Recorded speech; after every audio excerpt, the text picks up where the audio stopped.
pasar por un correcto diagnóstico. Ahora, cuando voy a las periferias del nivel central, preguntamos y decimos, bueno, ¿qué tal? ¿Le tomaron la prueba de dengue? Sí, doctor, salió negativa. Por ende, dengue no es. Ok, bien, bien.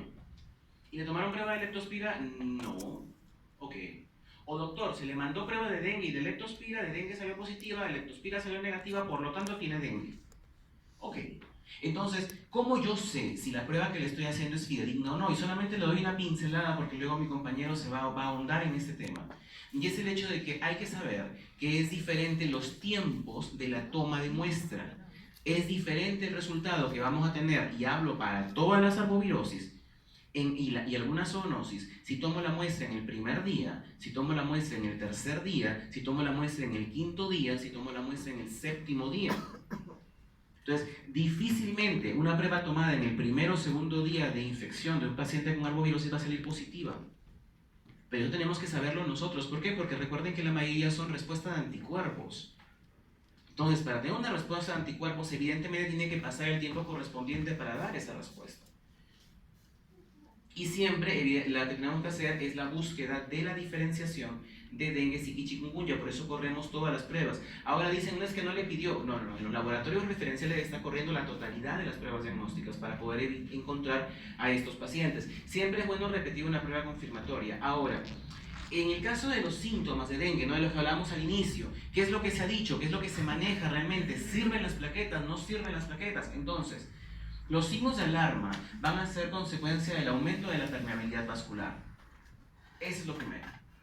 Entonces, bajo ese punto, ¿cuál será el OR? ¿Cuál será el odds ratio de cada uno de ellos para poder determinar si realmente existe una relación respecto de la presentación? Entonces yo digo, en el caso del dolor abdominal, en el caso del sangrado de mucosas, en el caso del trastorno del sensorio, tenemos un OR alto, lo cual significa que sí está relacionado. Pero en el caso de un cuadro, por ejemplo, del descenso de plaquetas, del aumento de hematocrito, el OR es de 1 apenas, lo cual significa que no hay una relación. Estamos hablando de ensayo clínico, estamos hablando de estudios que hemos realizado y en la que evidentemente no se da esta relación per se, porque hemos hablado de que es una consecuencia más no un valor predictivo de.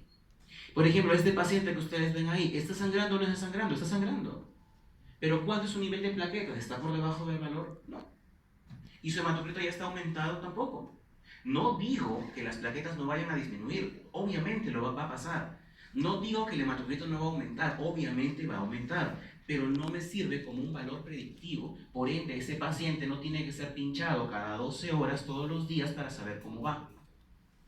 Entonces solamente lo que requiero es una PAM para poder hacer esta evaluación. Ahora bien, ¿cuáles son los signos de alarma? Pues aquellos que hemos hablado, dolor abdominal, alteraciones neurológicas, vómitos persistentes, y me van a indicar la evolución a un shock inminente. La clasificación en el manejo de estos pacientes es importante porque tenemos que saber cómo se va a manejar ese paciente. Entonces, yo les digo, ¿y con qué lo voy a manejar? ¿Con qué lo hidrato? Yo les digo la forma habitual que encontramos en general en el país. Paciente, doctor, este paciente viene con dolor, con mialgias, artralgias de zona endémica y todo lo demás. Uno facilita. Estamos hablando sobre el manejo del dengue. Y además sí es dengue. Este paciente sí es dengue. Entonces, ¿qué decimos? Pásele 500 a bolo o 500 a chorro, ¿no es cierto? Y luego dejémosle a 80 gotas por minuto hasta mañana, porque tiene que hidratarse. Y además pongan una dieta líquida a ese paciente. Entonces, ¿cuánto tiempo se va a hidratar? ¿Cómo voy a hidratar al paciente y con qué? Porque no sé si les ha pasado, pero si alguna vez han estado con un problema diarreico, ¿han tomado alguna vez suero de rehidratación oral? ¿O le han dado a sus hijos suero de rehidratación oral? Yo se los digo con cariño, es asqueroso. Es asqueroso. Entonces, si queremos que la persona se hidrate correctamente, yo tengo que indicarle con qué se puede hidratar. Ahora bien, dependiendo de mi grupo de alarma y dependiendo de la tolerancia oral, voy a manejar a este paciente. No significa que un paciente que esté en el grupo B tenga que necesariamente recibir hidratación endovenosa, porque puede tener signos de alarma, pero puede tolerar la vía oral. Mientras yo tengo una vía oral tolerante, ese paciente debe recibir hidratación por la boca. ¿Por qué? Porque lo que entre por aquí va a salir por abajo. ¿Por qué? Porque es un proceso fisiológico regular. Pero lo que yo coloque en la vena depende de mi colocación, de mi flujo y de la cantidad que yo esté indicando, y puedo sobrehidratar al paciente y superar los mecanismos compensatorios que ésta pueda tener a una sobrehidratación. Pues ya modifica el tratamiento. Ahora, ¿y qué sucede si tengo un paciente que no tiene signos de alarma, tiene cuadro de dengue, pero es extremo de la vida, menor de 1 año, mayor de 65 años, o es gestante, o es diabético, o es hipertenso, o es inmunosuprimido? Entonces, en ese caso, ¿cómo tengo que manejarlo? Lo tengo que manejar como grupo B, a pesar de que no tenga signos de alarma. Y cuando tiene signos de alarma, tiene que ser manejado como grupo C en una UCI. Entonces, ¿cómo voy a hidratar al paciente? Señores, con lo que quieran. Tuve hace poco una reunión y me decían, no, pero es que tenemos que hidratarlo de esta manera porque el suero de rehidratación oral y demás. El suero de rehidratación oral fue creado para dengue. El suero de rehidratación oral fue creado para el cólera y manejado actualmente para EDA. Ahí yo necesito una cantidad de electrolitos elevado. Pero en el dengue, ¿qué estoy perdiendo? Estoy perdiendo plasma. Entonces, lo que requiero es una cantidad de electrolitos regular, y está demostrado que todas las frutas, sin excepción, tienen en mayor o menor grado electrolitos. Agua no me sirve para nada, pero los demás sí. Entonces, si el paciente se quiere hidratar con agua de coco, que se hidrate con agua de coco. Se quiere hidratar con jugo de maracuyá, que se hidrate con jugo de maracuyá. Lo que a mí me interesa es que ese paciente esté hidratado. Y si es niño, peor todavía, porque los niños todavía son más renuentes. Si ustedes aseguran que un paciente que viene con los signos, con el cuadro de dengue, ustedes le mandan hidratación y se aseguran de que ese paciente se tome 2 o 3 litros de agua por día, ese paciente no se va a complicar. Y si se equivocaron y no era dengue, pregunto, ¿qué daño le hicieron diciendo que tome 2 a 3 litros de agua por día? Que es lo habitual que, por cierto, deberíamos consumir todos. ¿Estamos haciendo algún daño? No. ¿Es un daño no reversible? No. Entonces, es la hidratación lo que corresponde. En el grupo A lo que tenemos que hacer es esto. No tiene signo de alarma, pedir al paciente que retorne, que regrese. Pero ustedes dicen, vaya señora, que eso es una faringitis. No regresa. Y el problema que tenemos actualmente en el Perú es que hay que ser honestos, es mala empatía. El paciente no confía en su personal. ¿Me entienden? No, doctor, que es muy fácil decirlo. Yo soy médico, yo lo veo. El paciente no confía en nosotros, y cuando vamos a las zonas vemos el malestar del paciente justamente por esto. Entonces, si le indicamos correctamente 2 minutitos más para poderle explicar y 2 minutitos más para poderle demostrar que nos interesa, ese paciente va a regresar al día siguiente, porque lo que me interesa es verificar que ese paciente no me presente signos de alarma. Adicionalmente a esto, debo asegurarme que el paciente logre identificar los signos de alarma. ¿Y eso dónde lo va a ver? ¿En televisión y en los volantes del MINSA? No, lo va a recibir del médico y de la enfermera que le están atendiendo. Y eso es lo que necesitamos para hacer la evaluación correcta. Entonces, ¿qué le vamos a indicar? Obviamente el reposo, obviamente el mosquitero. ¿Cuándo? ¿Cuándo le vamos a poner? Durante la noche, doctor, porque ahí es donde hay más zancudo, más molesto, no duerme. Pero si el Aedes aegypti no pica de noche. ¿Me entienden? El que pica de noche es el anofelino. Hace poco me llamó mucho la atención, fue hace unas 3 semanas, más o menos. Me llamaron con un paciente acá, en Lima, como les dije hace un momento. Y este paciente, que era otro casito, venía a una zona endémica igual, y lo encontré colocado con el mosquitero en su habitación. Y me di con la sorpresa de que primero este paciente, el mosquitero estaba impecablemente colocado, sostenido con los parantes móviles de los rueditas, y evidentemente todo el mosquitero abajo estaba suelto, primero. Segundo, se lo habían colocado durante la noche al paciente para que no le vayan a picar los zancudos y no pique a otros pacientes. Y evidentemente el paciente estaba colocado como Pedro en su casa, sin ningún cuidado en absoluto. Pregunto acá hay un desconocimiento de qué, de la forma y presentación del vector. El mosquito del dengue pica del día, el Aedes aegypti pica en el día, el anofelino tiene otro comportamiento diferente, que es el que produce la malaria. Segundo, ¿ustedes creen que el mosquito va a decir, ok, voy de frente, hay mosquitero, me regreso? Va a haber la manera pues, de entrar. Entonces, ¿de qué sirve que yo le ponga el mosquitero? Regios con el mosquitero, precioso, victorianos, pero inútiles. Son mosquiteros que no sirven, porque tenemos que colocarlos correctamente. Entonces, para eso hay que saber que vamos a colocar y aislar a este paciente durante el día para evitar el contagio. ¿Por cuánto tiempo? Por los primeros 5 días, mientras dure la fiebre. Ya modifica, ya cambia entonces la indicación. Paracetamol, 1 gramo cada 6 horas. ¿Por qué no los AINES? ¿Qué problema tenemos con los AINES? Pues ya sabemos que tenemos problemas con los factores de coagulación, que tenemos problemas con las plaquetas, va a aumentar el sangrado, va a aumentar la hemorragia. ¿Verdad? Entonces le indicamos AINES a las otras patologías. Pues no fue dengue, ya sabe que es dengue negativo, métele diclofenaco, porque si no, no va a bajar, métele metamisol. ¿Qué sucede si es bacteriano? ¿Qué sucede si es bacteriano y nos olvidamos que los AINES disminuyen la respuesta neutrofílica a la presencia de infecciones, que son nuestro mecanismo de defensa natural? Ahora pregunto yo, ¿cuántos de nosotros no indicamos amoxicilina con diclofenaco o ibuprofeno o naproxeno para las faringitis comunes y corrientes? Y luego, ¿por qué tenemos faringitis crónicas con resistencias a antibióticos?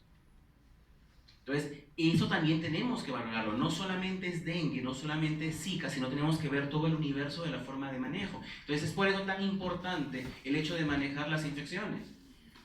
El llenado de la ficha clínico-epidemiológica es muy importante, se lo decimos ahora. El ministerio no apoya, no da plata. Ok, ¿qué plata para qué quieres? Para dengue. Perfecto. ¿Cuántos casos tienes? Doctor, tengo, no sé, se me ocurre, 300 casos este año. Tu estadística me dice que hay 85. Tu estadística me dice que hay 90. Tu estadística me dice que no tienes casos de dengue. Doctor, cada vez tenemos más leptospira. ¿Por qué? Porque tenemos cuadros que tienen esto y lo de acá y lo de acá. Perfecto. Pruebas confirmatorias para leptospira, ¿cuántas hay? No hay. No se le indicó al paciente. Entonces, si no se llena la ficha clínica, no hay reporte. Si no hay reporte, no hay casos. Si no hay casos, no hay platita.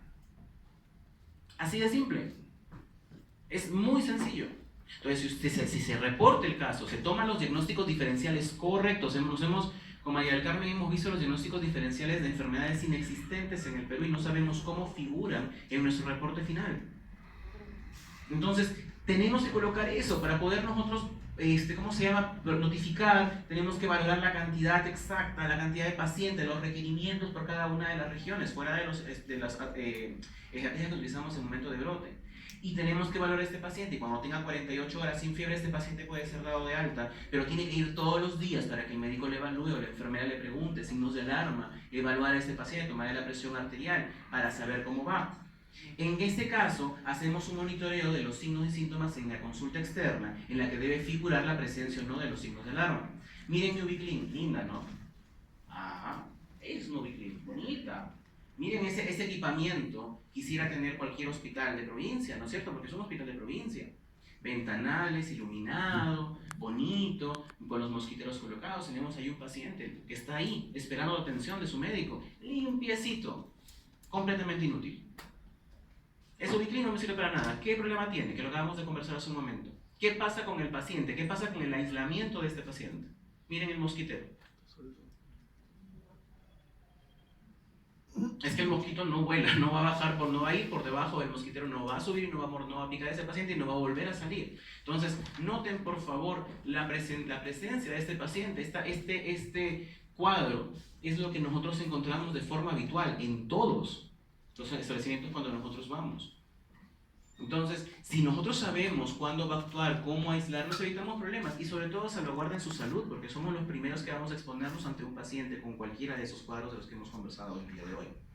Entonces, vamos a indicarle sobre la presencia de alarma, ¿no? O sea, dolor, sangrado, vómitos persistentes que va a tener este paciente, sopor, letargia, adormecimientos, falta de conciencia y demás. ¿Y cómo vamos a manejar a los pacientes con Ubiclin a todo aquel paciente, grupo B, que tenga los signos de alarma que he mencionado hace un momento o que sea de cualquiera de los grupos de riesgo, gestantes, que tengamos problemas en los extremos de la vida, pacientes inmunosuprimidos, pacientes diabéticos y demás, y se nos olvida uno que tenemos mucho en el Perú, ¿no es cierto? Y es el paciente obeso.